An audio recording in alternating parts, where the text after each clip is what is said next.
Looking down at me, suffering on the hospital bed, my husband coldly declared, I'm going on a trip now. Huh? You're 9 weeks pregnant, right? Well, morning sickness is something you can handle on your own. I don't want to be tied down during that time. I just had a place I wanted to go. Well then, take care. My husband left the room in a brisk manner, leaving me behind. Wait! Tears welled up involuntarily, and I endured the suffering all by myself. After that, with no contact from my husband whatsoever, I spent 3 anxious days. Then my mother-in-law rushed into the hospital room and yelled, My son! My son! He was rushed to the emergency room and is unconscious! What? What does that mean? Carrying my big belly, I headed to the hospital where my husband was taken, and there, an unimaginable scene unfolded before me. My name is Mia. I'm a 28-year-old housewife entering my 2nd year of marriage this year. I am currently pregnant with our first child. I met my husband Matteo through a mutual friend, and I was drawn to his easygoing personality, so I asked him out. Matteo is a diligent employee at a regular company, and he takes good care of me. When we found out about the pregnancy, he was overjoyed and ecstatic. Congratulations! I'll take a day off work tomorrow. Let's celebrate.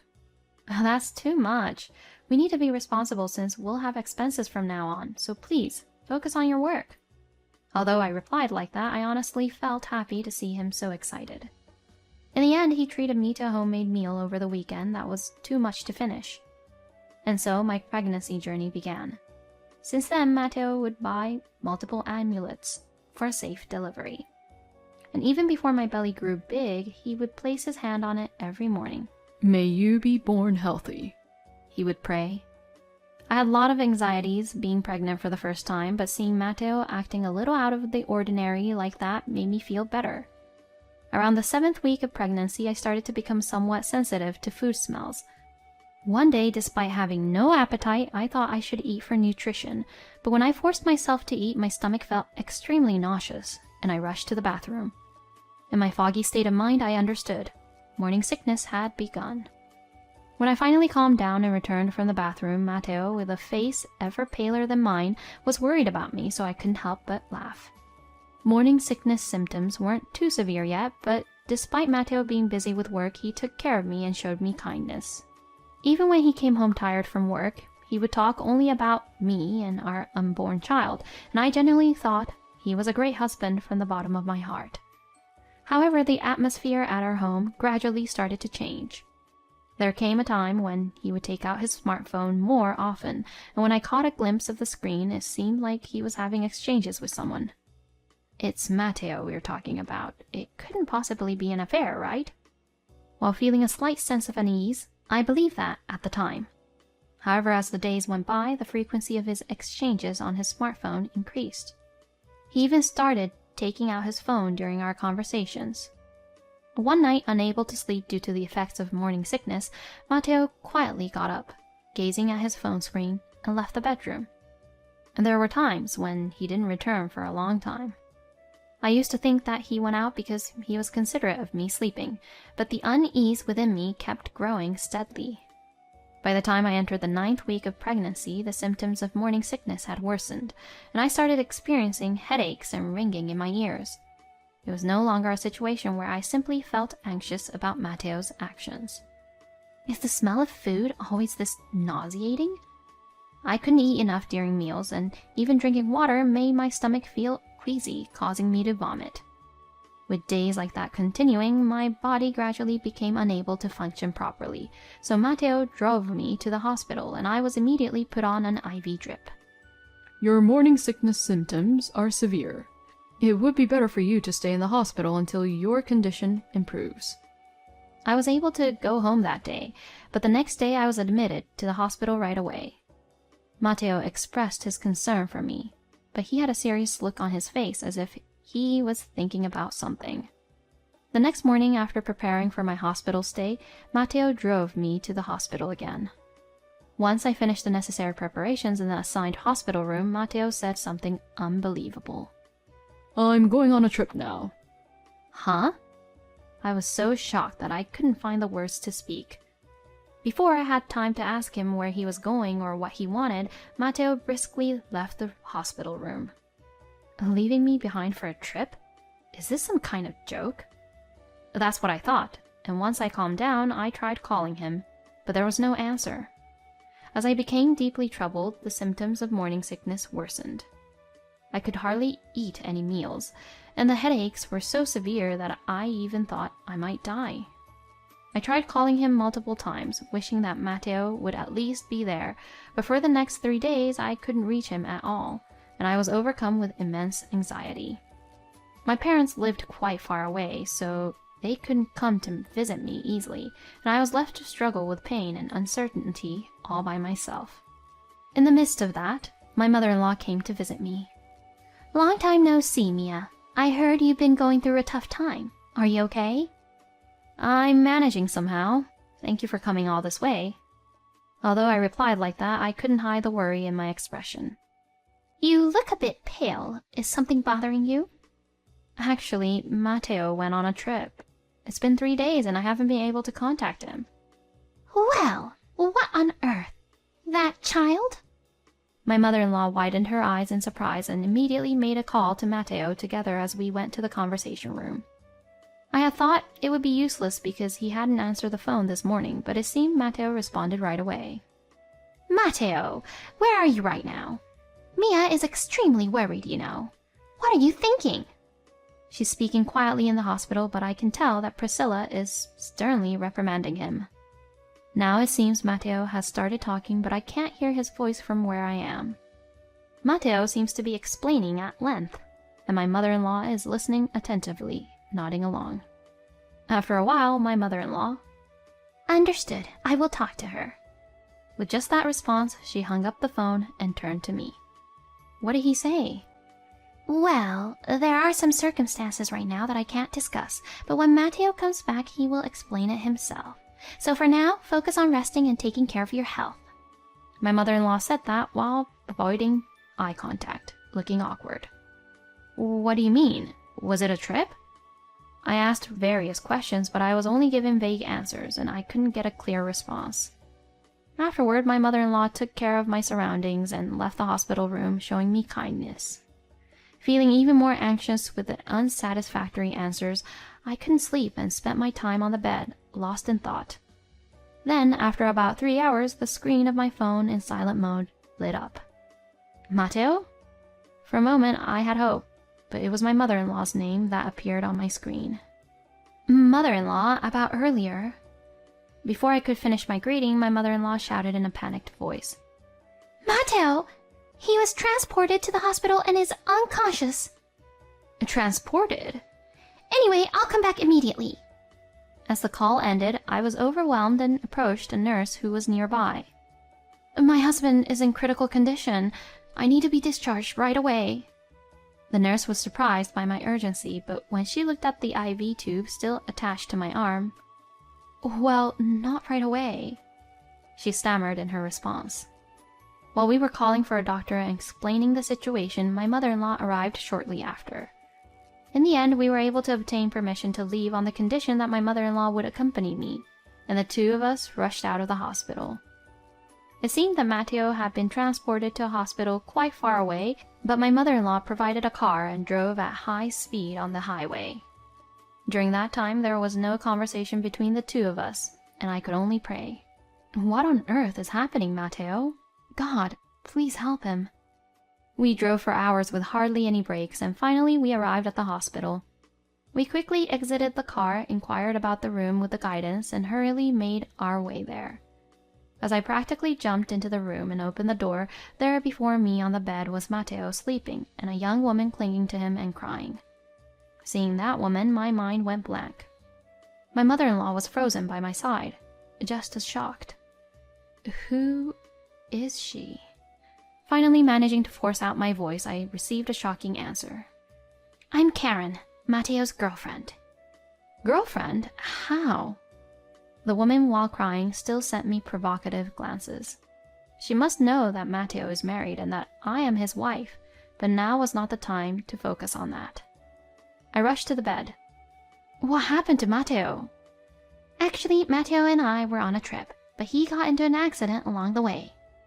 Upon hearing those words, I became convinced. Matteo was indeed having an affair, and the person he was exchanging messages with on his phone was her. I turned my gaze to my mother-in-law standing beside me, who wore an equally surprised expression but didn't say anything. Just then the doctor arrived, said that there were no serious injuries to his body, but that he had hit his head hard, and that there was a 50-50 chance that he would regain consciousness. Knowing that there was a possibility Matteo might not wake up, my consciousness drifted even further away.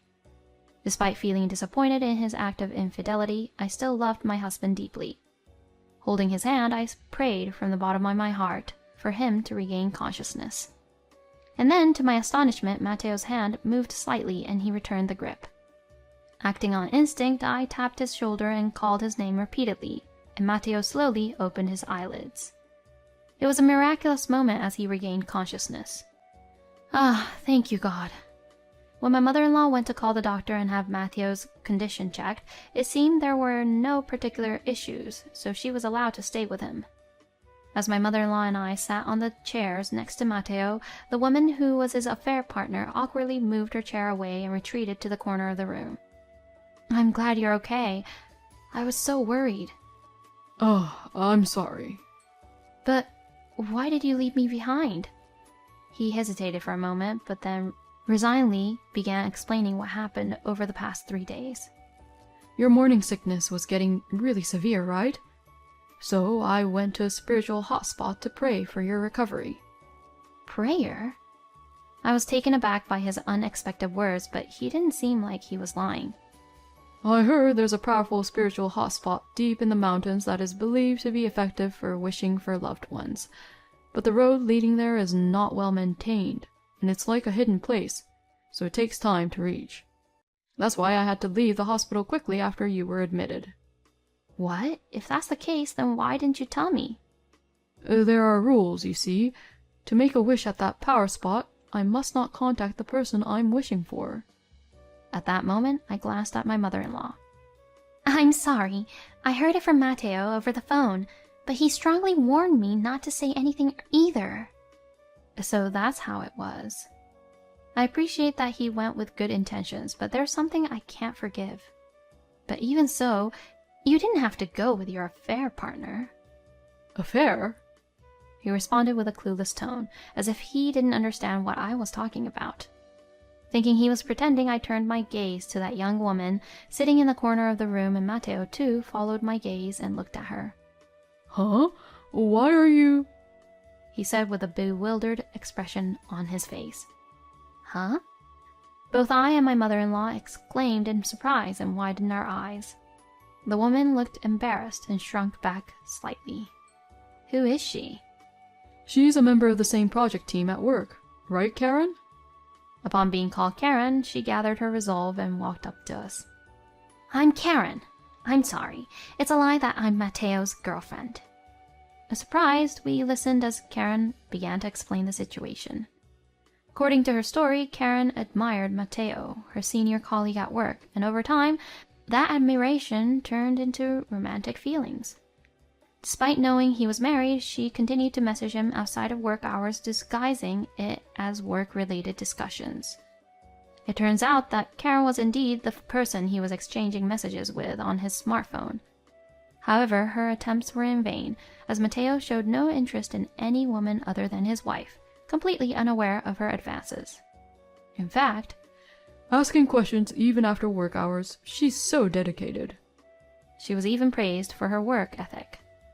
It's a typical response from Matteo, who seems insensitive to personal relationships, but it turns out Karen was only valued as a co-worker.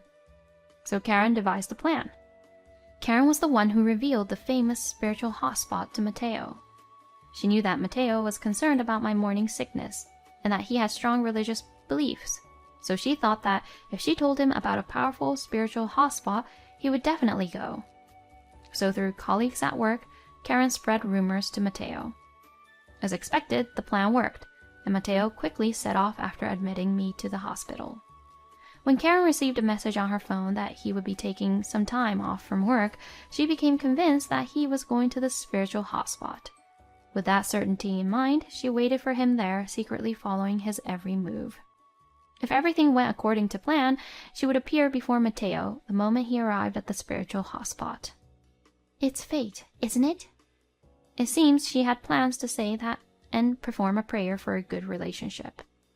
However, Matteo slipped and hit his head in the mountains, losing consciousness. In a state of panic, she made an emergency call for help. It seems that the hospital tried to contact Matteo's family, so Karen instructed them to call his mother instead of me. Karen knew that I was hospitalized, and she had witnessed Matteo speaking with his mother on the phone just before he slipped. Based on that, she believed that his mother would come immediately if informed. "If Matteo wakes up, there's a chance he might turn towards me," Karen said, holding on to a faint glimmer of hope. With that in mind, she lied to us, claiming, "I am his girlfriend." "I'm so sorry for putting you, Matteo, in danger because of me. And on top of that, I lied. I was completely out of my mind. I'm the worst." Karen finished her explanation and apologized again, shedding tears. I was completely stunned by the outrageous story, and I didn't know what to say. Both Matteo and my mother-in-law had the same blank expression on their faces. I thought she was a person who had been involved in stalker-like behavior and had outrageous thoughts, but now I can see that she deeply regrets her actions. Honestly, I was surprised. I want you to let go of Matteo already, but thanks to you, my husband was saved. Thank you. Indeed. Regardless of the motive, you are our son's savior. Allow me to express my gratitude. My mother-in-law and I sincerely expressed our gratitude. Karen seemed surprised for a moment when she was thanked, and then she bowed her head multiple times. Matteo appeared uncomfortable and awkward, but he followed us and spoke up. "I'm truly grateful for your help, but I'm sorry. I can't see you as anything more than a junior colleague, and I can't have any interest in anyone other than Mia." He said it decisively. "No, I don't deserve to be thanked. I'm sorry for being selfish, but I'm really glad." Karen continued to apologize, shedding more tears, and she also apologized to Matteo for lying. She was simply overjoyed that his life was saved. Afterward, the three of us comforted Karen and left the hospital room when things settled down. Fortunately, Matteo was able to be discharged without any lasting effects. I also stayed in the hospital for about 10 days, and my morning sickness symptoms subsided, allowing me to be safely discharged.